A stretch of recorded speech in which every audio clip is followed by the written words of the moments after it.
নমস্কার বন্ধুরা, কেমন আছেন সবাই? আমার রান্নাঘরে আপনাদের স্বাগত। আমি আজকে এঁচোড় চিংড়ি করে দেখাবো।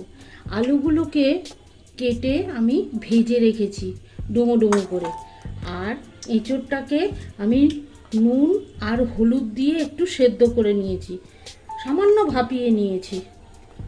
আর চিংড়ি মাছ নিয়ে নিয়েছি, আর আমি এর মধ্যে রসুন আদা পেস্ট করে রেখেছি।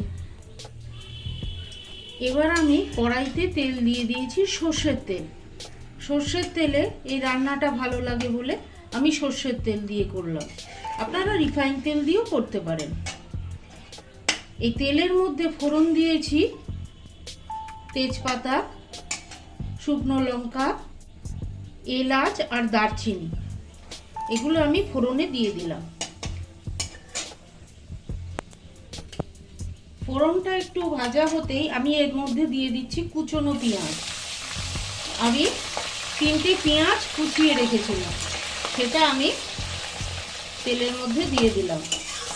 এঁচোড় চিংড়িতে একটু মশলা বেশিই লাগে, না হলে খেতে ভালো লাগে না। আমি পেঁয়াজটা একটু লাল করে ভেজে নেব। পেঁয়াজটা ভাজা হতেই আমি টমেটো দিয়ে দিলাম। টমেটোগুলো কেটে রেখেছিলাম, আমি টমেটোগুলো দিয়ে দিলাম।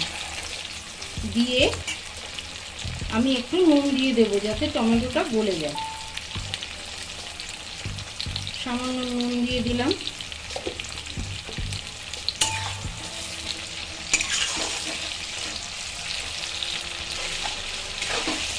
এবার আমি চিংড়ি মাছগুলো দিয়ে দেবো। চিংড়ি মাছগুলো এর সাথেই ভাজা হয়ে যাবে।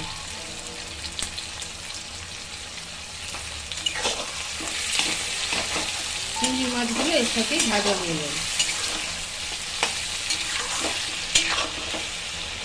এগুলো সব একসাথে ভাজা হতেই আমি দিয়ে দিচ্ছি এঁচোড়টা। এঁচোড়টা একটু তেলে নেড়ে চেড়ে নেব, তারপর মশলা দেব।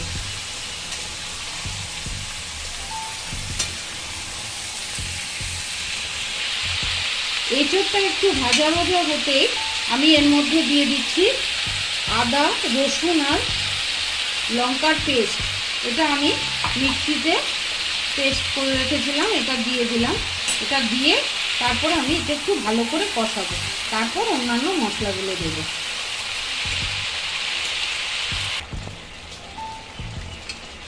দেখুন, আদা, রসুন আর লঙ্কা পেস্টটা একটু কষিয়ে নিলাম। এবার আমি প্রতিদিনের মশলাগুলো দেব। মশলা লাগবে প্রচুর, একটু বেশি মশলা না দিলে এটা খেতে টেস্ট হয় না। আমি দিয়ে দিলাম জিরের গুঁড়ো। এবার দিয়ে দিচ্ছি ধনের গুঁড়ো।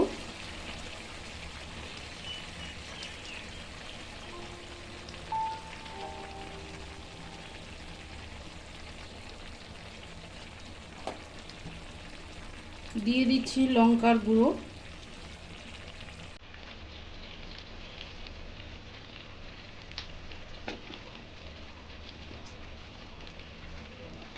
দিচ্ছি হলুদের গুঁড়ো।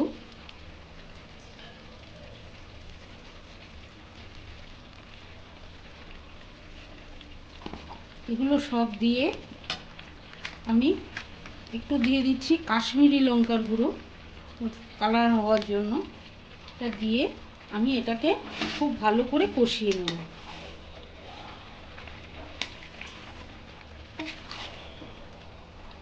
এঁচোড়ে বারবারই বলছি, একটু মশলা দিয়ে রান্না করলে খেতে খুব টেস্ট হয়, কিন্তু মশলা ছাড়া খুব একটা ভালো লাগে না। তাই যারা একটু মশলা কম খান তাদেরকেও বলছি একটু মশলা দিয়ে রান্না করবেন, তাতে খেতে ভালো লাগবে।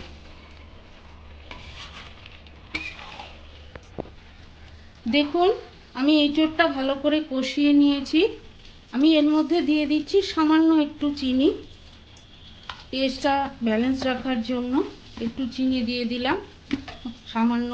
আর যে আলুটা ভেজে রেখেছিলাম সেই আলুটা দিয়ে দিলাম। দিয়ে আমি এর মধ্যে একটু জল দিয়ে আবার ভালো করে কষাবো। এটা খুব ভালো করে কষিয়ে নিতে হবে, নাহলে হবে না।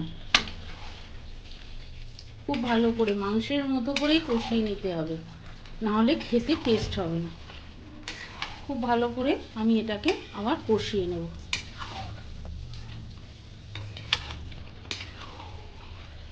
এটা ভালো করে কষিয়ে নিয়েছি, দেখুন খুব ভালো করে কষিয়ে নিয়েছি। এবার দিয়ে দিচ্ছি এর মধ্যে গরম মশলা। আমি গরম মশলার গুঁড়ো দিয়ে দিলাম। দিয়ে এবার আমি এটার মধ্যে অল্প জল দিয়ে দেব। এটা খানিকটা ফুটে উঠলে নামিয়ে ফেলব।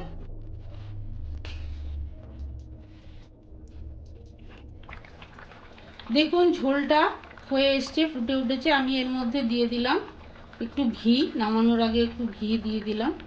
দিয়ে সামান্য একটু ফুটিয়ে এটা আমি নামিয়ে ফেলব।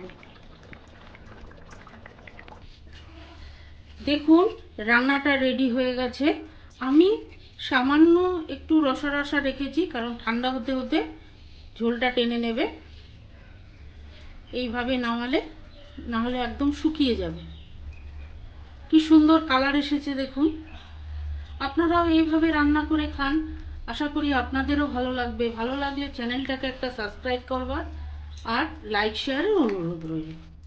ভালো থাকবেন, সুস্থ থাকবেন। আবার দেখা হচ্ছে অন্য কোনো ব্লগে, অন্য কোনো রেসিপি নিয়ে। ধন্যবাদ।